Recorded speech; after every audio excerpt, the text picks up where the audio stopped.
Can we see? Hello. We are live. This is our chat. And we are figuring out how to do this for the very first time. Hey, we've got the skeleton in there for Halloween. So it looks like we're all good. And we can start. So we haven't really set this up. We did a little test yesterday to make sure it worked. And we're going to have a little chat today between myself, and I'm Thompson. I'm the owner of Sweet Maria's, and Julia. Julia's worked in coffee for a while. So we thought it'd be interesting to talk about this whole thing about big roasters and small roasters and like what's different about, large scale roasting and small scale roasting.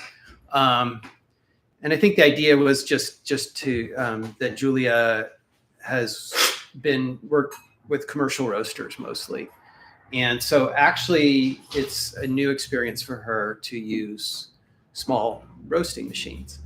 And it's kind of always interesting when someone starts out and, their first experiences, are sometimes like the questions you have right away when you start something aren't, no offense, but aren't the dumbest questions. Like if somebody starts roasting in their first batches, they're like, what is this? What am I doing? Sometimes those are actually really good questions, but later on, they don't get asked as much. I think we forget about those questions. So I'm secretly hoping Julia has some thoughts about those things. And I think you're going to have to come the same distance as me so we can be heard equally. So we're wrapping up some Columbia tasting. Dog? Yeah, we have two dogs on the floor here. So I think the dogs will probably introduce themselves at some point. Yes. So to rewind, so what was your first coffee job? Was it in Healdsburg? Yes, I was at Flying Go as a barista. Okay. In the year 2000. And was Flying Go roasting from the start? I think they were. They were when I was there. Yeah. I can't say from the jump, but I don't really know if there were co-roasting facilities or anything like that at that time. I think you kind of had to roast yourself back in those days. If you wanted, yeah. I mean, well, there was, yeah. I mean, white labeling, was that a trend at that time? Yeah, I mean, I started out, the first job I had working for someone that roasted coffee was Panikin in San Diego, which just goes way, way back to like, they, roasted on, I think, an old Jabez Burns peanut roaster that the guy who owned it had driven down to Mexico, Bob Sinclair, and bought it and like brought it back, and it wasn't even being used for coffee. And at that point, I remember a lot of people were buying coffee from like Coffee Bean International, or there were these kind of like big wholesalers for gourmet beans, like oily coffee beans. And so I don't think everybody roasted, as I think there was large wholesalers, but the idea of, having better coffee by buying a small roaster and following a kind of Pete's model, I think was a big inspiration, especially in the Bay Area. So I know Phil from Flying Go, and he was one of the owners. And so they were roasting pretty early on in their history. Yeah. Well, that was kind of that was the allure of working at a place, being a baby barista, was like places like that were so cool. It was where all the cool people hung out. The Santa Rosa location was literally on the bad side of the tracks, so everyone would sit on the railroad tracks. But I think that it was something that happened at a different facility, so we couldn't see it. Uh-huh. And it was something that seemed so gatekept and so secret that the roasting element of it was pretty far removed from us as baristas at that time. Oh, so it wasn't in a shop? That's right. Oh, okay. Whereas when I moved to Ritual on Valencia, they were roasting in that location at that time. Right. So, you know, it raised more questions for the baristas because they could see it being roasted. And right. it wasn't as secret. Yeah, I mean, trying to push, towards where we want to talk about, what a coffee roasting shop and a home roasting sort of person taking on home roasting have in common. I think they're closer than it may seem. And in fact, I think one of the big things when I started out in 1997 with Sweet Maria's and stuff is this, the fact that a lot of people would either, when they knew they wanted to have a coffee shop, they would start doing a little roasting to try to figure out what they were doing. And then they would basically go to Diedrich or what was the distributor in South Bay for Probat, and they would just buy the roaster. And like a lot of times there were people that their first roast they ever did was the first roast on their commercial roaster. Like they had no experience with roasting. And that seems kind of, I mean, I guess you just learn quick, but you're learning a bit at your customer's expense on everything on roast level. Yes. And I think there was it Coffee Purr, I think was the name. And there was like, as you can see, this is Olive, and she just bounces back and forth to anyone that'll pay attention. But she has an off switch.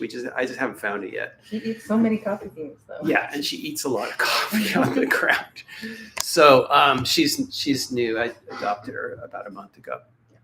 She's doing great. So now you have something completely different where people might have roasted at home and had a whole series of home roasters. And they might have done it for 10 years or 15 years and then be like, hey, I'm going to try this. I'm going to start out some small scale farmers market thing or something. And there's all kinds of in-betweens. I think before it was all or nothing. So in terms of small roasters and big roasters, a lot of it was like financial commitment and time, et cetera. And you probably knew you wanted to have a business before you decided like, oh yeah, we'll add roasting, because I think roasting was just one of many things you might do. Because you might also, because when I went to my first SCA, which was Denver, there was like, it was, I don't know what year that was, maybe 99 or something, Denver SCA. And it was like, it was still this era where there was no cupping. I mean, there was like one cupping event in the whole place. And there was very little focus on raw coffee. The importers would all come and they would just put out trays of coffee and be like, here is our types of coffee we bought. And they're all perfect, She's lunching. And then, but no cupping, no real focus on what was in the cup. It was like a lot of the focus was around the cup or the cup itself. And it was very Euro-centric. It was like the more Euro, the better. So, the Tea and Coffee Trade Journal still had this column every week, like, what are they doing in European cafes? And this person would, in Vienna, they are serving this. And, and it was like, now I think you would never see that. You would never see people trying to legitimize their coffee business by referencing what they're doing in Vienna right now, or what drinks they're serving, So it's completely changed, and I think roasting's gone along with that. But like fast forwarding, so you started a couple weeks ago. Yes. And you started just like, part of it was when we're so busy, you were just going down and using a bunch of the machines. Yes. So which machines were you starting out on? What were you using? Here? Yeah.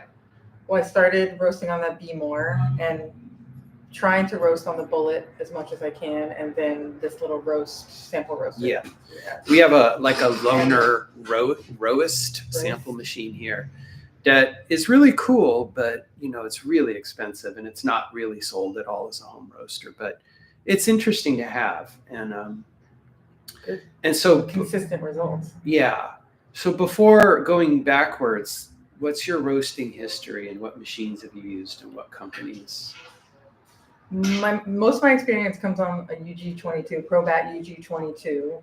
which is that the one we're going to get from Alex? No, we're not. Okay. No. Here in Oakland at a company called Roast Co., which is now on the east side of the lake, but kind of jumped in. Luckily, the owner of that business was so busy that the more I did, the less they had to do. So I kind of jumped in on sample roasting, cupping, approving, buying coffee, just by way of, I just kind of got really lucky because most roasters don't get to see that side of it. They usually get information from a buyer or someone in QC, and they get that scaled information from the sample roaster and how to apply it on the large roaster. So I got really lucky because I could see all the influence of everything, understanding moisture content really quick. I had to figure out what all those notations meant. I was pretty much sample roasting and cupping alone and trying to figure out what all that stuff meant and what is good and what is the possible use for everything. You don't want to buy something that you can't put in an espresso blend if it's good on its own, but it's not good. Yeah, I think other things. We definitely seems like you had a very pragmatic approach. Plus, you also had to teach yourself because you were kind of abandoned. Well, not abandoned, but it was just I took on. I decided to take it on, and then it was just taken off that person's plate. So it was great, but it was definitely a short runway. Yeah. But so your first impressions when you start using home roasters, like what? Oh yeah, I had what is that like? Well, I used a Quest. I used an M3 as a sample roaster at a job that I had because as much as one can calibrate with an importer, I have to try every coffee that I'm buying. Right. Plus or minus a couple in my career, which have been luckily successes, but I can't make a decision without actually tasting it myself. So the Quest was great as a little sample roaster for that small project as well. Right. But they're usually sample roasters are prohibitively expensive, and people just don't get them. And they do calibrate with their importers and just trust that their tasting notes are accurate. Yeah. So that's kind of really important as well. That's actually really interesting. And if you think that still goes on, because I can't believe that, because you can buy a popper from, and it's $79 and you can do pretty well. Yeah. You can pick out defect. I mean, you may not. You absolutely can pick out base flavors and defects, and no, it's not going to match your production roaster. And I think you can't scale from a popper, I would imagine. Well, yeah, I mean, it's, there's fully fluidized bed roasters. And really, in a lot of ways, home air roasters are not fluidized bed roasters. They're a different thing. And the reason is thermal transfer is really different when you get high velocities, and fully fluidized means it's actually like suspended in the air. So Civets roasters, I believe, are fully fluidized, but I don't have a lot of direct experience with those. And like Lorings are essentially sort of air, highly convective air. They're like Gene Cafes. That's the closest thing. But I think that even when you match the roasting technology, so the Quest is a product we sell on Coffee Shrub because it's so primitive, I guess. It's basically, there's no electronics. There's no computer electronics. There's no chip. It's airflow, heat flow, a trier, a window. And it's so I think it's very similar to sample roasters. But I wouldn't say that it matches very well with a lot of other roasters. And, among drum roasters, they're similar. Like my first roaster was a Diedrich 12 kilo, and it doesn't match the Probat. It's hard to get the same results from two roasters that are presumably somewhat the same technology. So, so it's like oranges and oranges don't match in roasting apples and apples, and of course apples and oranges. But you're left with, can you judge coffee based on sample roasting? Maybe not in a 4-minute roast on a popcorn popper, but certainly with something where you can slow it down and get something you can pick out, quality, etc. And at least as well as your importer's doing, if you're going to just abandon that and let them do it for you. But so I mean, have you had any roasts here that you felt like, or what's your opinion just like off the bat with home roasters? Like, what do you think? You've used the popper too. Right. Well, it's difficult because I am a production-minded person to work in grams instead of kilos or pounds. So it's hard. Like when I had to roast 49 samples, 30 or something the other day, and it took, if there's 7 minutes a piece, right, at 100 grams with 86 or 88 grams out, and I'm just sitting making these little, instead of like huge brute tubs. So I feel like it's not an effective use of time because I'm so used to moving large volumes of things. But I understand the importance of this on our scale. I mean, I think for home roasters, what they want to know is, I mean, I think there's a lot of like anxiety sometimes unnecessary about whether the roast you get from a home roaster can be as good as a commercial roaster. I think that's like an essential question. Oh yeah. And I think in some level it makes sense because it's like you want to know that what all this interest you're devoting to this and your time and money like is getting you somewhere good. But it's a little confusing because I was like, do you enjoy it? Do you like it? Does it taste good? That's what any roaster is doing as well. In a store, they don't have some magic thing that like says my coffee is A+ and this home roasted coffee is C-, and there's no empirical way to judge coffee. Here we have all the roasting technology and applications so that we have everything available to us, so I can plug something in and ask Dan from a couple of states away to review my profile and see what he thinks if I'm on the right track. So for me, I have this immediate, I'm able to analyze the data and use it and then create another roast. But I think, when you're doing it by yourself, is it good to you, but it's not on like a global, or is it on a global level? Is it good? So that's the difficult thing. Yeah. If you enjoy it, do you enjoy the heart of it or the science of it? Do you want to drill holes and stuff and put in all the thermocouples and use the watt meter and see how that, I think a lot of the Sweet Maria's customers do, but they have things like this where they can come and talk about it. But when you're processing all that information yourself, it's not as fun as when you can. I'm having fun being able to talk to all these people who have experience and like, is this good to you? I do believe there's got to be something shared and agreed upon around quality.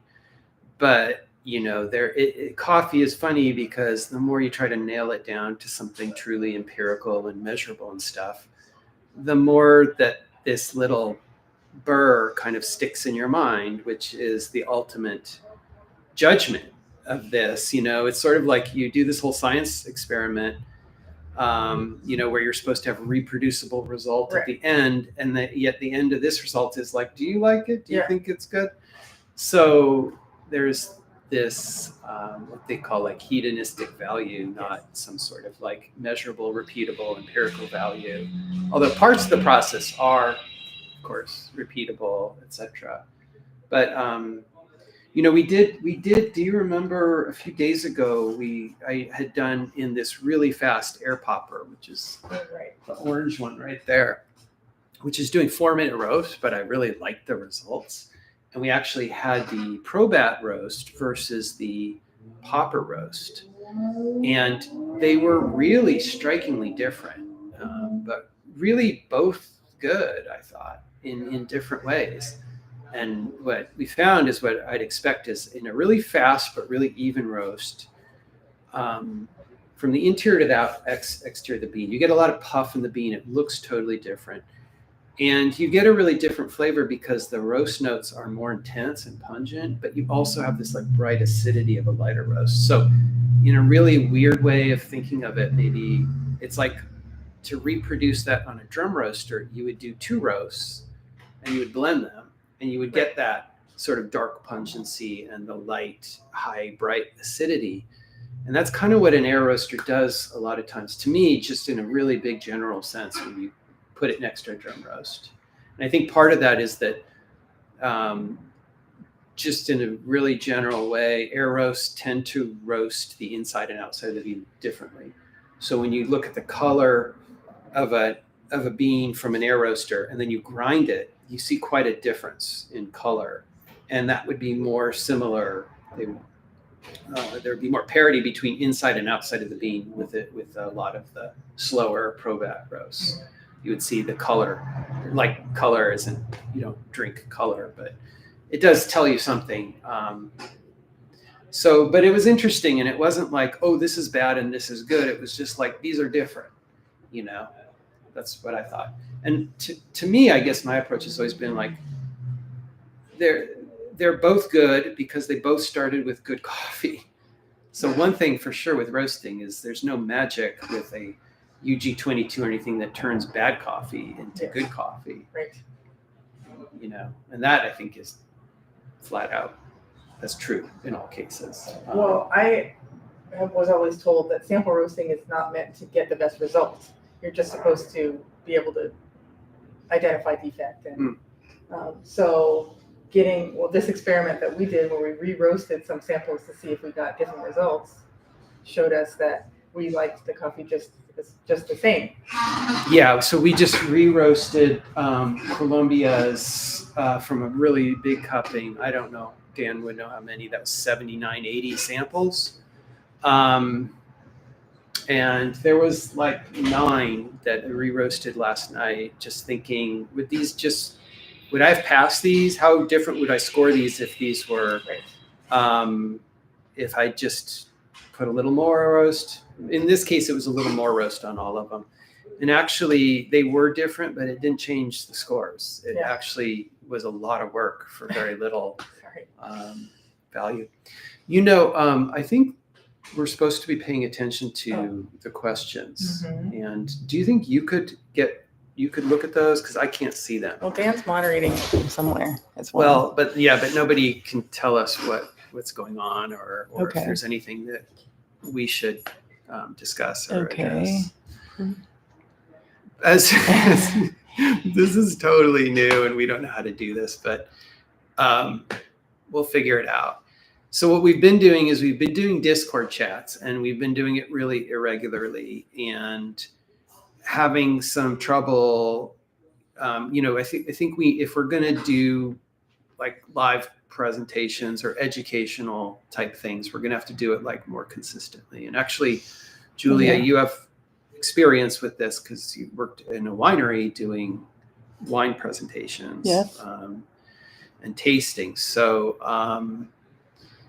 what we could maybe, if there is anything that we need to respond to, Jarrett could help us out by actually telling us if there's a question. We need somebody to kind of like actually tell us. Firsthand experience on comparing green coffee roasted on a large roaster and small one. Is the desired outcome harder to reach on big scale machines? Well, this is something I was trying to get to when what we were just talking about in a couple ways. Well, first of all, we have a lot of experience, and it's one of the main reasons, and believe me, this is 100% true, why we still roast coffee. We sell some roasted coffee through our subscription. And it's available here to like add to your order if you just need some coffee to give someone and you don't want to do 10 popper roasts to get a pound. You can just add a pound of coffee to your order. And I probably be wrong saying this, but I don't think we make anything on our whole roasted coffee thing. The main thing that has kept us roasting and having a roaster is like, maybe it's my neurosis to be legitimate and being able to talk about different roasting. Like our same coffee's roasted on a 12 kilo Probat, which is what we have. Next door, we have a 5 kilo that I've been working on. And we're actually going to switch it out. It's another 12 kilo that we'll be buying, but it's kind of a better model of Probat.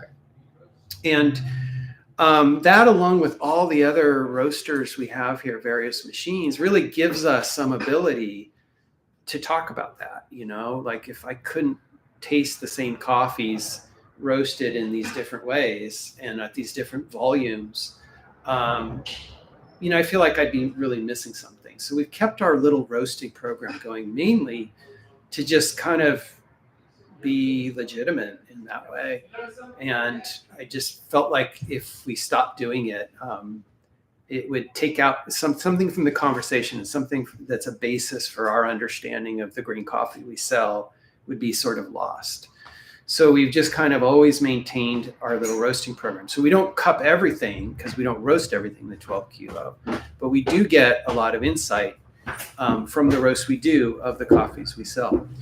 And I think this is the main thing that I wanted to get to is we talked about like the type of roasting being like actually in I think both of our opinions, certainly I'm talking too much, I'm sorry, but like that it's like even oranges and oranges when you're talking small roaster and large roaster don't line up. Even a Quest that's sort of more like a Probat but electric versus a Gene Cafe. They still don't compare. You can't just, there isn't a roaster where there's a tiny version and a big version and they roast the same. So it brings up the question about volume of batches. And it's not just to me about, you mentioned production, but there's I'll say the word thermodynamics, which means that I'm somehow understand thermodynamics, and that's not true. But I know enough to know that the thermodynamics of coffee in a roast system are super important. Coffee itself is part of the heat system of any roaster. As you transfer heat to it and it gains heat, it distributes heat. And at some point in commercial roasters, you shut down your heat. I don't know if you did in your UG-22, but you can just coast because you've charged so much heat into the batch that you're now roasting with either no heat input in some cases or very little. Is that true with you? I try not to turn it all the way off, but there are some examples where yes, it does lend to turning it all the way off. I was trying to think of an example from our roasting experience here. I don't think we do. We do turn it way down. Yeah, but we're running at smaller capacity sometimes, half batches. Yeah, but even in our normal, we can get momentum going into first crack, and we actually start to reduce our heat at like if first crack is 405, we start to pull back on heat maybe around 380. So we're going into that in a very controlled way, and there's a point where we're seeing the roast push ahead, and yet it backed off the heat almost to nothing. So that, I believe, is not even possible. I don't know of a home roaster or an example just right now, except for a stovetop pan, where you could shut down the heat and have the coffee continue roasting. I've done it, interestingly enough, in a bowl. I'll show it to you in a second because it's really actually a strange experience. But the small volume of coffee doesn't hold enough heat generally to continue roasting itself, whereas it totally does in a large roaster, or can. And it's just an example of how volume of green coffee really matters.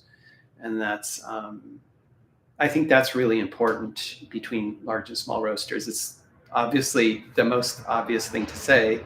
The difference between large roasters and small roasters is one is big and one is little, but the green coffee itself in a tiny batch is doing different things when you charge it with heat than in a giant batch. So, yeah. So I'm going to grab something that you should look at that. How much do you roast or profile on a sample roaster? Roast profile on a sample roaster. Here, for our subscriptions, I was roasting on our bullet here and using our application of profile to check our tasting notes and make sure that they were accurate. And when we scaled it up, I wanted to make sure that the roast degree that we were suggesting was still what we wanted to be doing. And so here, we're only roasting subscriptions bi-weekly, every other week. So I'm trying to do that bi-weekly, but for the most part, I mean, does a roast profile mean creating a curve and using that in a large scale? Is that what you perceive this question to be? Actually, that question, it's how much do you roast profile on a sample roaster? And so Creating a profile. We don't know if it means Yeah. Like creating a curve where you're applying different levels of heat and different airflow at different times in the roast in order to see the rate of rise. So that's what I think of a profile. Yeah. And generally, like except the bullet, like our Probat 3-barrel roaster doesn't. We simply are applying the same heat all the time and making adjustments. And one thing we do is we use the green coffee batch as a way to adjust our endpoint time. So we will start out with 100 grams and we will reduce it to 95 to 90 or even 85 in order to just make our early batches match our last batches. This is in the case where we're roasting, 40 batches, and the roaster over time will sort of shift. So we're trying to basically get all the coffees to be the same so we can read the green coffee, the quality of the green coffee underneath. What we don't want is to manipulate a particular roast of a particular sample and not do that to another and then be judging roast and not sort of the original green coffee. I think all of the smaller sample style roasters that we have in-house have been modified with a thermocouple besides the 3-barrel. We can check. Yeah, we can generally check and even all of our demo units have holes drilled in them. Holes, yeah. So you can. Yeah, I'm good at drilling holes in things. One could create a profile from almost anything that we have under the roof here. So I wanted to show this because I think this is kind of interesting. This is our popcorn popper. This is the new product actually created. Whoa, there it is. And it's a popcorn popper, and this is not the way you roast, but it's the type that you're not supposed to roast on. And there's a sleeve that goes inside that I modified. But this type of roaster is 1400 watts, and it literally roasts in 4 minutes. So what was interesting is, how if you've roasted a popcorn popper, it's super hot when it comes out. One day, just for fun, I had this exact bowl, which is this thick porcelain bowl, and I dumped this coffee directly in here instead of a cooling tray or something because that's all I had, and it just kept roasting. It was amazing that this captured enough heat from the, I think probably 110, 120 grams of green coffee and focused it enough that it just didn't stop. And it was getting darker and darker and darker. And I was like, oh my God, this is like magic. So maybe that's something people should do who like dark roast. Don't actually finish the roasting in something like this that actually concentrates heat and holds heat. But I just want to say it's the only example of coffee continuing to roast in a small amount that I know of. Without any heat input. So we're probably at the time, but I think we should see if there was anything else we should address so I don't know how this whole YouTube thing works because I'm old and I can't read tiny print. So there's tiny print on the screen. And I think Dan is answering some questions and stuff. And there's really nothing people are asking of us. So. Yeah, I think Dan's doing it. Anyway, we just wanted to try this out. I would really like just to be super regular and have a more of a topic. I actually think surprisingly, because we were sitting here finishing cupping and I have to eat, and we were like, oh, is it 1 or 2 that we're doing this? It was like I had a minute to get this on. So we're really not doing a great preparation, but hopefully this was pretty good. And I think we kind of talked pretty well about, the fact that what people believe about commercial roasters versus small roasters, there's really nothing that holds up that's true among all of those things, uniformly. And I think for me, there was always a lot of anxiety about the kind of lack of authenticity of someone that roasted in a small roaster. Like you had to have an old roaster from 1950 Probat and be roasting, it was like, then you were a roaster. And it's like roasting is roasting. I mean, you're doing the same thing, and doing it on a small scale is no less legit than what somebody's doing at some shop that has some fancy name or something. I've seen home roasters go way beyond what I've seen in some commercial roasting in terms of paying attention, noting what they do, tasting their results, making changes, people modifying machines, measuring, and like actually, I think it really exceeding this sort of amateur roaster, really exceeding what you see people do who sell their coffee at some places. So I don't sort of subscribe to the idea that bigger is better. But I mean, there are differences. And one thing that's, I think, essential about a commercial machine is not so mysterious. Is a commercial machine can roast batch after batch after batch. And it can deal with a fire. You can't deal with a fire in a popcorn popper. It's just gone. You can have a fire in a Probat, and you can do the right things and be roasting the next day. So that to me isn't about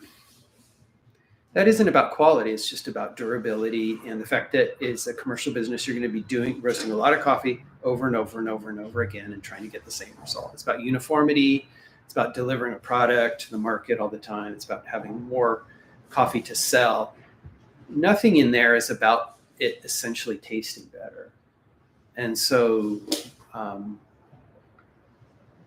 I think that's one of the big differences between big and small that isn't really pointed to, but it's super obvious is, just like in baking equipment, if you're going to be producing massive amounts of some baked good, you're going to want something very durable to use. And that's what a commercial roaster is. And that's why it's designed like it is.